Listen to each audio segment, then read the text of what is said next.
अखेर शिक्षण विभागाचा मोठा निर्णय. अंगणवाडी सेविका शाळांना थेट कडक आदेश लागू. नियमावली ठरली. वेळापत्रक जाहीर. तातडीने नवीन नियम. अंगणवाडी 23 मे ब्रेकिंग न्यूज. तर पाहूया बातमी खालीलप्रमाणे सविस्तर.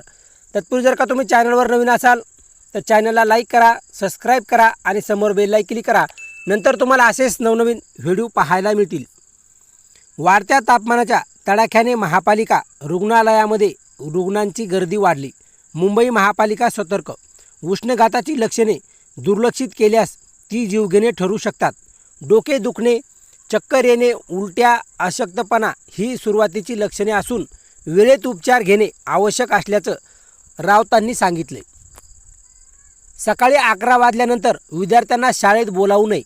तसेच डॉक्टरांनी शरीरातील पाण्याची पातळी कमी होऊ देऊ नका असा सल्ला दिलाय. उन्हात बाहेर पडताना टोपी, स्कार्फ याचा वापर करावा. वाहतूक पोलीस दिवसभर उन्हामध्ये काम करत असतात. त्यांना जास्तीत जास्त पाणी पिण्याच्या सूचना डॉक्टरांनी दिल्या असून नागरिकांना देखील वेळोवेळी पोलिसांना आपल्या जवळील पाण्याच्या बाटल्या देताना दिसत आहेत. शक्य होईल तेव्हा चेहरा आणि मान पाण्याने धुण्याचा प्रयत्न करा. तसेच उन्हातून आल्यानंतर अस्वस्थ वाटत असल्यास लगेच डॉक्टरांचा सल्ला घ्या असे डॉक्टरांनी सांगितले. त्याचबरोबर महाराष्ट्रातील सर्व विदर्भ, मराठवाड्यासह सर्व जिल्ह्यांना शिक्षण विभागाकडून सकाळच्या सत्रात शाळा घेण्याच्या सूचना देण्यात आल्या असून सकाळी 11 वाजल्यानंतर विद्यार्थ्यांना शाळेत बोलावू नये असे निर्देश देण्यात आले.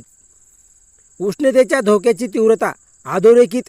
दरम्यान 15 आणि 16 एप्रिल दरम्यान राज्यातील काही भागात उष्णतेमुळे मृत्यू झाल्याच्या प्राथमिक बातम्या समोर आल्या आहेत. विदर्भातील अकोला आणि यवतमाळ जिल्ह्यातील ग्रामीण भागात तसेच नागपूर परिसरात उष्णघाताच्या संशयित प्रकरणामध्ये काही जणांचा मृत्यू झाल्याची माहिती स्थानिक आरोग्य यंत्रणांकडून मिळत आहे. या मृत्यूची अधिकृत कारणमीमांसा सुरू असून अंतिम अहवालाची परीक्षा आहे. तरीही या घटनांनी उष्णतेच्या धोक्याची तीव्रता अधोरेखित केली आहे. हवामान खात्याच्या अंदाजानुसार पुढील काही दिवस उष्णतेची तीव्रता कायम राहण्याची शक्यता आहे. त्यामुळे नागरिकांनी दुपारच्या वेळेत बाहेर जाणे टाळावे. भरपूर पाणी प्या आणि लक्षणे दिसताच त्वरित वैद्यकीय मदत घेणे अत्यंत गरजेचे आहे. राज्यातील संशयित मृत्यूंच्या घटनांनी दिलेल्या इशारा लक्षात घेता परिस्थिती अधिक गांभीर्याने घेण्याची आवश्यकता अधोरेखित झाली आहे.